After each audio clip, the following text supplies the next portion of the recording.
కపట సహోదరులు.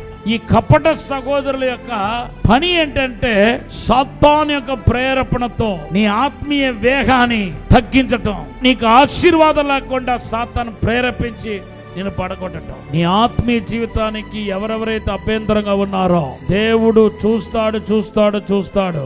ఎప్పటికీ వాళ్ళు హెచ్చరిస్తాడు దేవుడు. ఎప్పటికీ వాళ్ళ మాట వినకపోతే వాళ్ళ యొక్క మెడలో తిరుగుడు రాళ్ళు తీసుకొచ్చి కట్టి అంట సముద్రంలో పడేస్తాడట. కొంతమంది ఉన్నారు పాపం చేయడానికి మీడియేటర్ పని చేస్తారు, కపట సహోదరులు. అది ఎంత పెద్ద ప్రమాదం తెలుసా? ఒక వ్యక్తి పాపం చేయటానికి, ఒక వ్యక్తి చీకటిలో వెళ్ళటానికి సహకరించటం. కొంతమంది ఉంటారు అక్రమ సంబంధానికి మీడియేటర్ పని చేస్తారు, కుటుంబాన్ని పతనం చేయడానికి, భార్యాభర్తలు విడిపోవటానికి కొంతమంది బ్రోకర్ పని చేస్తారు. ఇటువంటి వాళ్ళు సంఘంలో కూడా ఉన్నారు.